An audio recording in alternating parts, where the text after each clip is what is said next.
Pada tahun 70 setelah Masehi, sejarah mencatat sebuah peristiwa yang mengguncang peradaban kuno. Yerusalem, kota suci yang berdiri megah, menjadi saksi kehancuran besar yang tak terelakkan. Pasukan Romawi mengepung kota ini selama berbulan-bulan, tanpa belas kasihan, tanpa jalan keluar. Api mulai menjalar dari satu sudut kota, hingga akhirnya seluruh Yerusalem berubah menjadi lautan api. Bait suci yang menjadi kebanggaan bangsa itu, berdiri megah selama bertahun-tahun, kini terbakar dan runtuh perlahan. Pilar-pilar besar yang dulu menjulang tinggi, jatuh satu persatu, menghantam tanah dengan suara yang mengguncang langit. Debu dan asap memenuhi udara, menutupi cahaya matahari, seolah dunia sedang ditelan kegelapan. Jeritan terdengar di antara reruntuhan, namun tidak ada lagi tempat berlindung. Ini bukan sekadar perang, ini adalah kehancuran sebuah peradaban. Ketika api mereda, yang tersisa hanyalah puing-puing batu dan sejarah yang akan dikenang selamanya. Setelah api besar itu padam, tidak ada lagi kemegahan yang tersisa di Yerusalem, yang dahulu menjadi pusat ibadah dan kebanggaan. Kini berubah menjadi tanah sunyi penuh reruntuhan. Bait suci yang berdiri sebagai simbol kejayaan tidak lagi berbentuk bangunan, hanya sisa batu-batu besar yang retak, berserakan tanpa arah. Angin berhembus melewati puing-puing itu, membawa debu dari sejarah yang telah runtuh. Pasukan Romawi berjalan di antara kehancuran, seolah menandai akhir dari sebuah era panjang. Tidak ada lagi suara perlawanan, tidak ada lagi keramaian kota suci, hanya kesunyian yang lebih keras dari teriakan perang itu sendiri. Sejarah mencatatnya sebagai kehancuran besar yang mengubah wajah Yerusalem selamanya. Dan dari puing-puing inilah cerita tentang kehilangan dan penyesalan terus diwariskan sepanjang masa. Yerusalem tidak hanya jatuh karena pedang, tetapi juga karena waktu dan takdir yang tak dapat. Kehancuran kota suci Yerusalem pada masa kekuasaan Romawi kuno merupakan salah satu peristiwa besar dalam sejarah panjang wilayah Syam yang banyak dikaji oleh sejarawan Muslim dan juga dipahami melalui temuan arkeologi oleh para peneliti Muslim modern. Peristiwa ini dipandang sebagai bagian dari rangkaian konflik panjang antara penduduk wilayah tersebut dengan kekuatan kekaisaran yang pada masa itu sedang berada pada puncak ekspansi dan pengaruhnya di kawasan timur laut, Laut Tengah. Dalam berbagai sumber sejarah Islam klasik, kisah ini sering dihubungkan dengan kondisi Bani Israel setelah masa para nabi mereka, serta perubahan besar yang terjadi pada struktur keagamaan dan sosial di Yerusalem setelah campur tangan kekuatan asing. Para sejarawan Muslim seperti Ibnu Katsir dalam karya sejarahnya menjelaskan bahwa Yerusalem memiliki kedudukan penting sejak masa para nabi terdahulu. Kota tersebut menjadi pusat ibadah dan tempat berdirinya bangunan suci yang dibangun oleh Nabi Sulaiman menurut tradisi Islam. Namun, seiring berjalannya waktu, terjadi penyimpangan dalam ajaran dan muncul konflik internal di kalangan penduduknya. Kondisi ini kemudian membuka jalan bagi datangnya kekuatan luar yang dalam catatan sejarah dikenal sebagai Kekaisaran Romawi, yang pada masa itu memiliki kekuatan militer sangat besar dan sistem pemerintahan yang terorganisir dengan sangat kuat. Dalam perspektif sejarawan Muslim, kehadiran Romawi di wilayah tersebut bukan sekadar ekspansi politik, tetapi juga membawa perubahan besar dalam struktur kehidupan masyarakat Yerusalem. Pajak yang berat, pengawasan ketat, serta penempatan garnisun militer membuat ketegangan semakin meningkat. Dalam kondisi seperti ini, pemberontakan demi pemberontakan mulai muncul dari penduduk setempat yang tidak lagi menerima dominasi kekaisaran. Ketegangan yang terus meningkat akhirnya mencapai puncaknya ketika terjadi pemberontakan besar yang melibatkan banyak kelompok di dalam kota. Para sejarawan Muslim menggambarkan bahwa pengepungan terhadap Yerusalem berlangsung sangat lama dan penuh penderitaan. Kota tersebut dikelilingi oleh pasukan Romawi yang sangat disiplin dan memiliki kemampuan teknik pengepungan yang maju pada zamannya. Dinding-dinding kota mulai melemah akibat serangan bertubi-tubi, serta terputusnya pasokan makanan dan air. Di dalam kota, terjadi kelaparan yang sangat parah, serta perpecahan di antara kelompok-kelompok yang bertahan.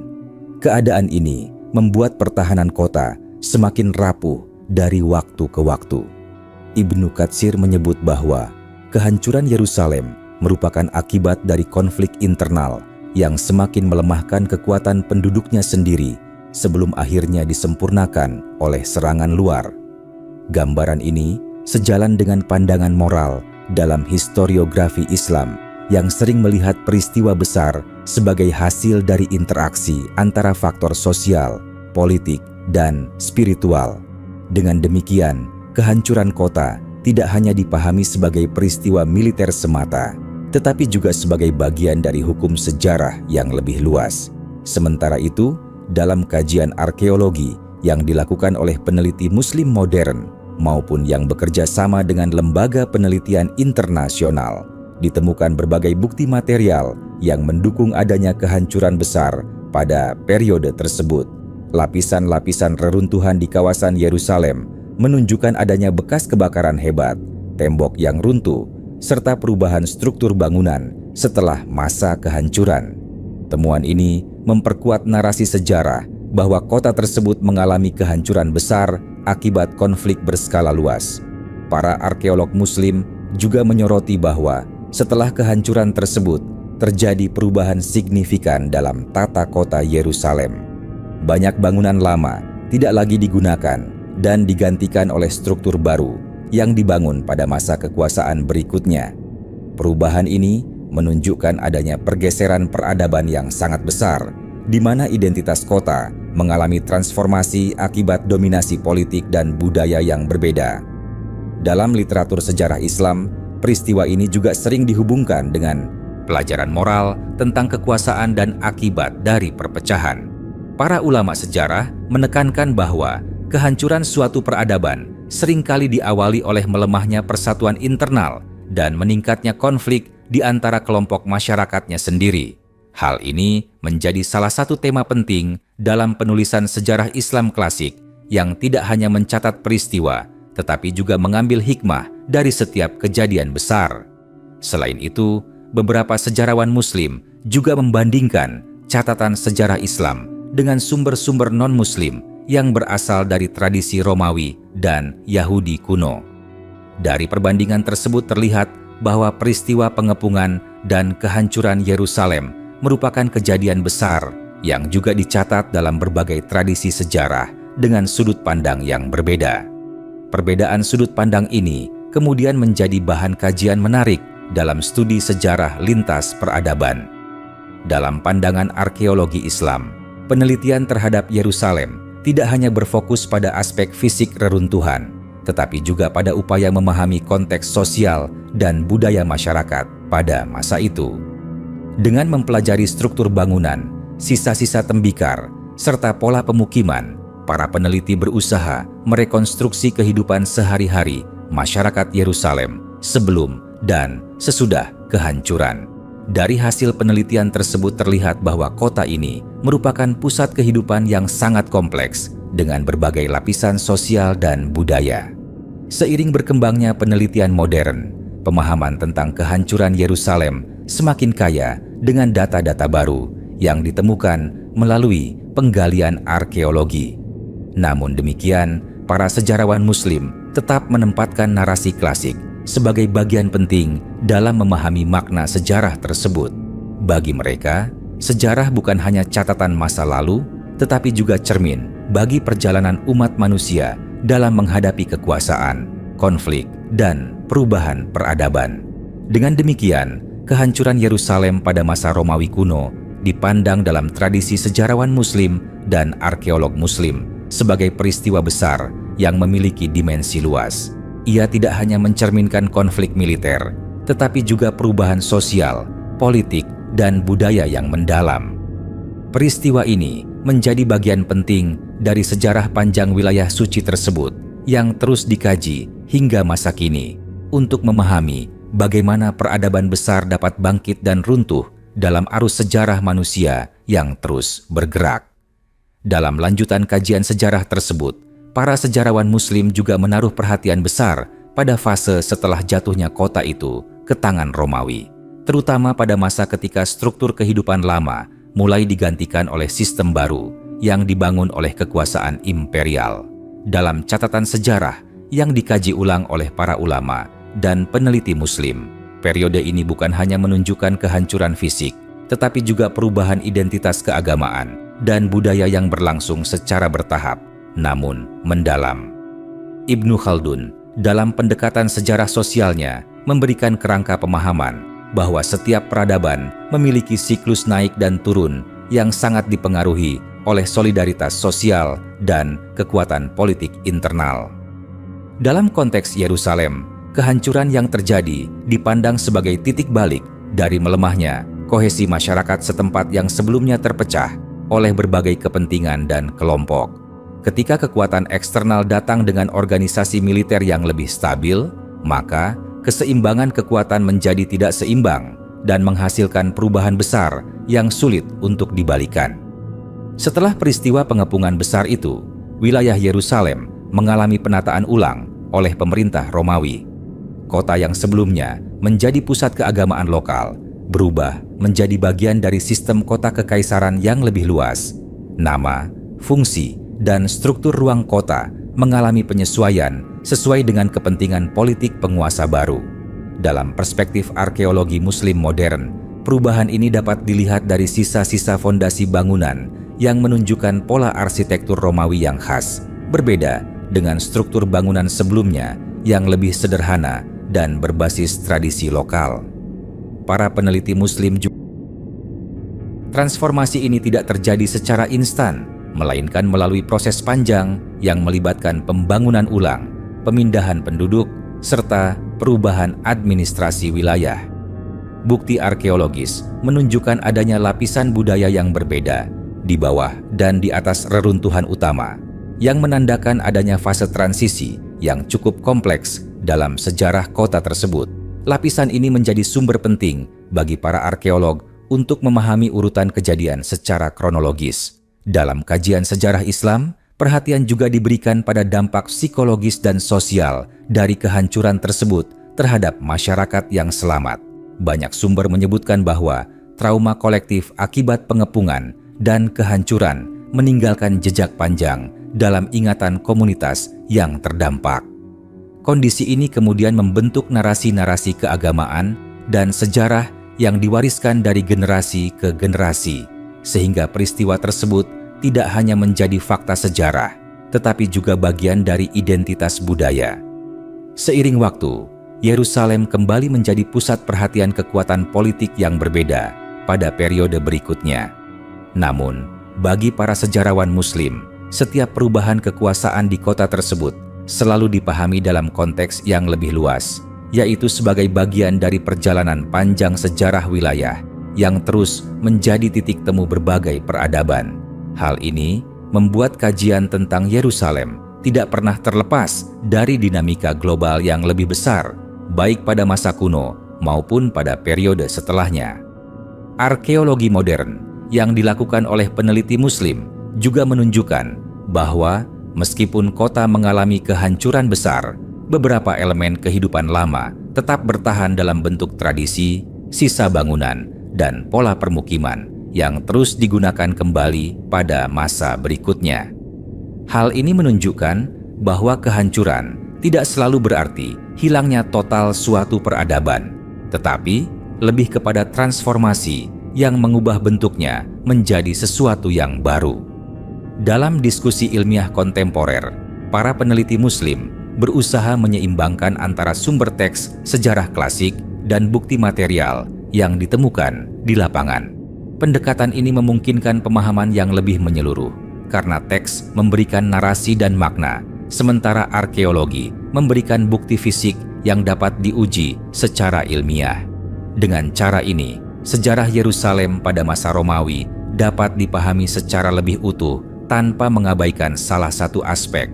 Pada akhirnya, kelanjutan sejarah kehancuran Yerusalem Dalam pandangan sejarawan Muslim dan arkeolog Muslim menunjukkan bahwa peristiwa tersebut bukan hanya tentang jatuhnya sebuah kota, tetapi juga tentang perubahan besar dalam struktur dunia kuno. Ia menjadi contoh bagaimana kekuatan politik, kondisi sosial, dan dinamika budaya saling berinteraksi dalam membentuk arah sejarah manusia. Dari peristiwa itu pula, muncul banyak pelajaran tentang rapuhnya kekuasaan dan pentingnya persatuan dalam menghadapi tantangan zaman yang terus berubah. Dalam kajian lanjutan yang dibahas oleh para sejarawan Muslim, perhatian juga diarahkan pada bagaimana wilayah Yerusalem kemudian menjadi bagian dari sistem administrasi Romawi Timur pada fase berikutnya. Perubahan ini membawa pengaruh besar terhadap kehidupan keagamaan masyarakat setempat, karena kebijakan penguasa baru seringkali mengatur ruang ibadah, simbol-simbol keagamaan, serta akses terhadap tempat-tempat yang sebelumnya memiliki nilai sakral bagi penduduk asli. Dalam banyak catatan sejarah yang ditelaah ulang oleh peneliti Muslim, proses ini dipandang sebagai salah satu bentuk rekonstruksi kekuasaan yang tidak hanya bersifat politik tetapi juga kultural. Beberapa arkeolog Muslim modern menjelaskan bahwa pada lapisan tertentu di kawasan kota tua ditemukan indikasi adanya pembangunan ulang yang menggunakan material dari bangunan lama. Fenomena ini dikenal sebagai penggunaan ulang batu dan fondasi, yang menunjukkan bahwa kehancuran tidak sepenuhnya menghapus jejak peradaban sebelumnya. Material lama yang dipindahkan dan disusun kembali menjadi struktur baru mencerminkan cara kekaisaran Romawi mengelola kota-kota yang telah mengalami konflik besar. Dalam perspektif historiografi Islam, perubahan semacam ini sering dipahami sebagai bagian dari hukum peredaran kekuasaan. Para ulama sejarah, seperti yang dikaji dari karya-karya klasik, menekankan bahwa wilayah yang mengalami konflik berkepanjangan biasanya akan memasuki fase restrukturisasi yang panjang sebelum mencapai stabilitas baru. Yerusalem menjadi contoh nyata bagaimana sebuah kota dapat mengalami beberapa kali perubahan identitas dalam rentang waktu yang panjang akibat pergantian penguasa. Selain aspek politik dan fisik kota, para peneliti Muslim juga memberikan perhatian pada perubahan jalur perdagangan setelah kehancuran tersebut. Yerusalem yang sebelumnya menjadi salah satu titik penting dalam jaringan ekonomi regional mengalami penurunan peran dalam beberapa waktu. Jalur perdagangan kemudian bergeser ke kota-kota lain yang lebih stabil secara politik. Berdampak pada berkurangnya aktivitas ekonomi di wilayah tersebut dan mengubah pola kehidupan masyarakat yang tersisa. Dalam kajian arkeologi Islam, perubahan ini dapat dilihat dari menurunnya jumlah temuan barang-barang dagangan tertentu pada periode pasca kehancuran dibandingkan dengan periode sebelumnya. Temuan ini menunjukkan adanya disrupsi ekonomi yang cukup signifikan akibat konflik militer dan perubahan administrasi. Namun demikian, seiring berjalannya waktu, aktivitas ekonomi kembali muncul secara bertahap seiring dengan stabilnya kondisi wilayah di bawah pemerintahan baru.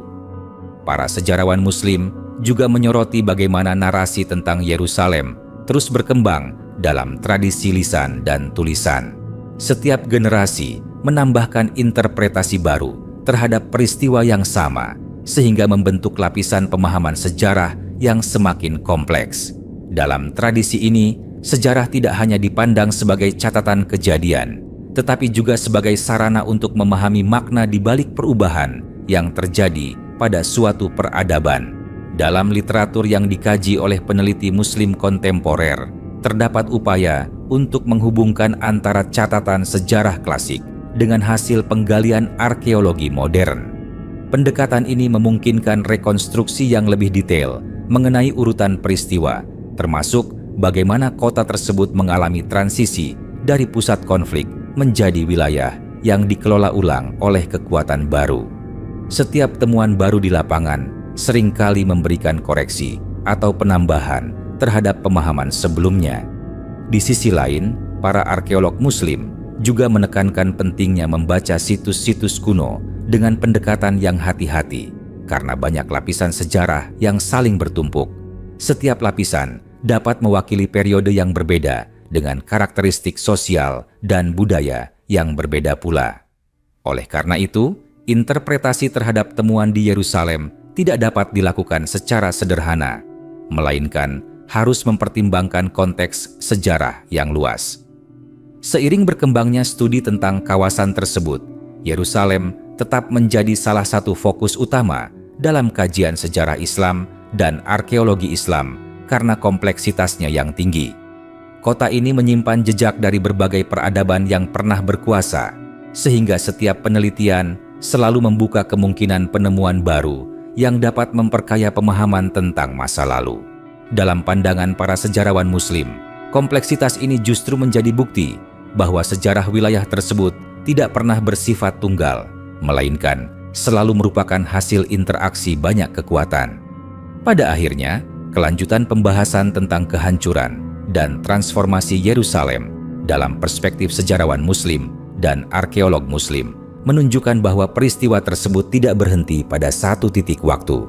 Ia terus berlanjut dalam bentuk perubahan sosial, ekonomi, budaya, dan keagamaan yang berlangsung selama berabad-abad.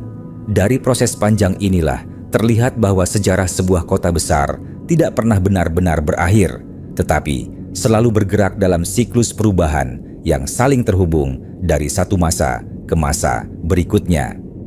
Dalam tahap lanjutan perkembangan kota tersebut, setelah periode stabilisasi Romawi Timur, para peneliti Muslim menyoroti munculnya pola pemukiman baru yang lebih terstruktur, namun berbeda dari tata kota sebelumnya.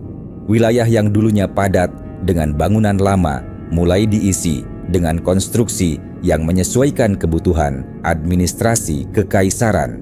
Jalan-jalan diperlebar untuk kepentingan militer dan mobilitas pemerintahan, sementara beberapa area yang dianggap strategis dijadikan pusat pengawasan. Sejarawan Muslim juga mencatat bahwa perubahan lanskap ini berdampak pada komposisi penduduk.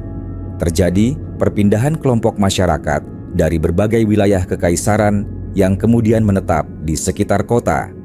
Interaksi antar kelompok ini menciptakan keragaman budaya baru yang perlahan membentuk identitas sosial yang berbeda dari masa sebelumnya. Dalam kajian sejarah Islam, fenomena ini sering dipahami sebagai bentuk asimilasi bertahap yang terjadi di bawah tekanan kekuasaan politik. Dari sisi arkeologi, ditemukan pula sisa-sisa sistem saluran air dan infrastruktur umum yang menunjukkan adanya upaya serius pemerintah Romawi Timur dalam menghidupkan kembali fungsi kota. Sistem ini tidak hanya berfungsi untuk kebutuhan sehari-hari, tetapi juga sebagai simbol kontrol dan keteraturan pemerintahan. Temuan ini memperlihatkan bahwa meskipun kota pernah mengalami kehancuran besar, ia kembali dibangun dengan pendekatan yang lebih sistematis dan terencana. Dalam catatan yang dikaji oleh peneliti Muslim, fase ini juga memperlihatkan perubahan dalam simbol-simbol ruang publik. Beberapa bangunan lama yang memiliki makna religius atau historis mengalami penggantian fungsi atau bahkan dialihgunakan sesuai kebijakan penguasa. Hal ini menunjukkan bahwa kekuasaan tidak hanya menguasai wilayah secara fisik, tetapi juga membentuk ulang